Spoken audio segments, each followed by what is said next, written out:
Hello everyone, welcome back to my channel.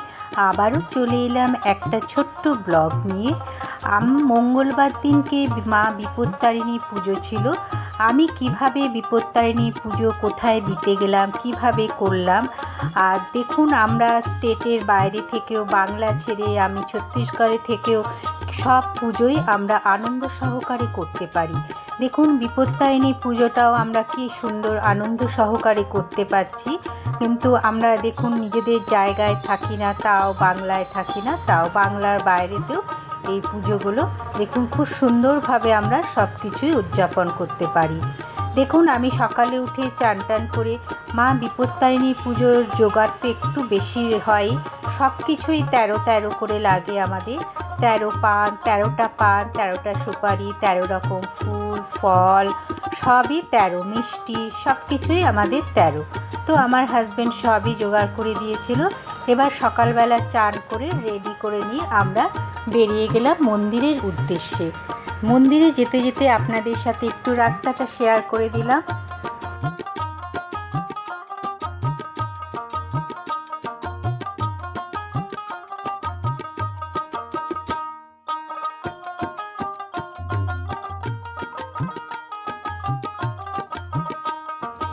এবার আমি চলে এসেছি মন্দিরের মধ্যে। মন্দিরে যেহেতু আমি সেকেন্ড বিপত্তারিণী যেটা মঙ্গলবার দিনটা করলাম, শনিবার দিন একটু বেশি ভিড় হয়ে গেছে। মঙ্গলবার দিন আমি যেহেতু শেষ, এটাতে অতটা ভিড় ছিল না। আমি ভেবেছিলাম অনেকটাই ভিড় হবে, ছিল না খুব একটা ভিড়। যাই হোক, আমি যখন গেলাম তখন পুজো হয়ে গেছে। তখন ওই ডালাগুলো এক এক করে সংকল্প করা হচ্ছে, পুরোহিত মশাই সংকল্প করছে। আমি গিয়েও ডালা দিয়ে দিলাম। এবার আমার ডালাগুলো এক এক করে সংকল্প হচ্ছে, সবার ডালাই হচ্ছে। এবার ডালাগুলো সংকল্প করার পর যে মা বিপত্তারিণীর যে ব্রত কথা, এই ব্রত কথাটাই হচ্ছে মেন। মা বিপত্তারিণী ব্রত কথা বসে শুনতে হয় এটা। আর যারা পাঠ করেন তারা তো আরও ভালো। যেহেতু আমরা মন্দিরে গেছি, তো আমরা পুরোহিত মশাই ব্রত কথা পাঠ করছি, আমরা সবাই হাতে ফুল নিয়ে বসে ব্রত কথা পাঠ শুনছি, এটা শুনতে হয়। এবার ব্রত কথা পাঠের পর আরতি হবে, আরতির পর পুষ্পাঞ্জলি হবে।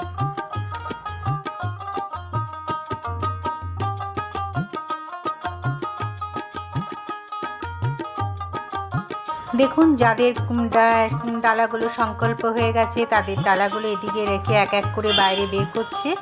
আর যাদেরগুলো হয়নি তাদেরগুলো ভেতরে করা হচ্ছে। দেখুন, আরেকজন পুরোহিত মশাই ছিল, তিনি এক এক করে বাইরে সবার ডালাগুলো রাখছে বাইরে।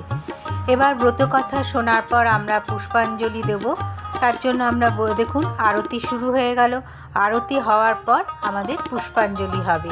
আমরা সবাই দাঁড়িয়ে আছি এদিকে। কিন্তু যে আরতি হওয়ার সময় যে ঢাক বাজছে, কাসর বাজছে, সেই আওয়াজগুলো আপনাদের দিতে পারলাম না। এত সুন্দরই লাগছিল ওখানে, কিন্তু কপিরাইটের ভয়ে আমি কোনো আওয়াজই আপনাদেরকে শেয়ার করতে পারলাম না।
আরতি শেষ হয়ে গেছে। এবার আমরা একে একে সব পুষ্পাঞ্জলি দিচ্ছি।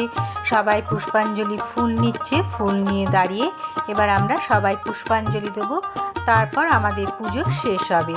পুজো শেষের পরও যে ব্রতটা আমাদের বাঁধতে হয় 13টা দুব্বা দিয়ে লাল সুতোর মধ্যে, সেটা তারপর বাঁধা হবে। দেখুন সবাই দাঁড়িয়েছে, পুরোহিত মশাই আমাদেরকে পুষ্পাঞ্জলি দেওয়াচ্ছে।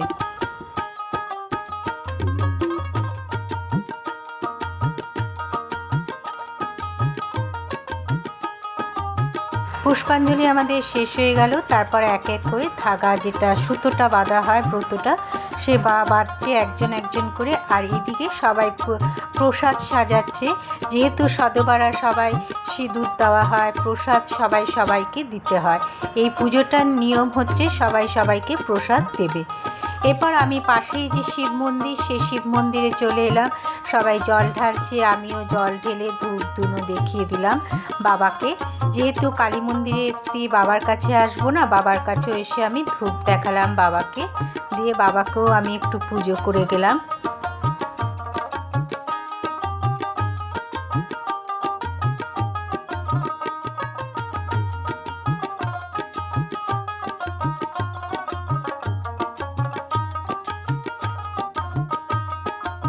তারপর বাবার কাছ থেকে বেরিয়ে এদিকে রাধাকৃষ্ণের মন্দির আছে, সেখানে আমি গেলাম। সেখানেও আমি কৃষ্ণকে রাধাকে আমি প্রণাম করে এলাম, ধূপ দেখিয়ে এলাম। দেখিয়ে এবার আমরা বাড়ির উদ্দেশ্যে রওনা হব। বাড়িতে এসেও আমার ঘরের মা লক্ষ্মীকে, বজরংবলীকে আমি যেহেতু মঙ্গলবার আমি পাঠ করব, পুজো করব। দেখুন এবার আমি বেরিয়ে যাচ্ছি পুজো দিয়ে।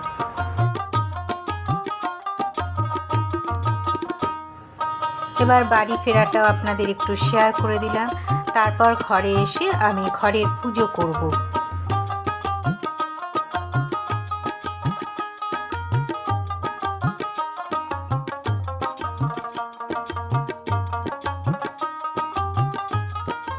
দেখুন আমার ঘরে মা লক্ষ্মী, বজরংবলী, গোপাল সবাই আছে। আমি সবাইকে একটুখানি পুজো করে পাঠ করে আরতি করে দিলাম।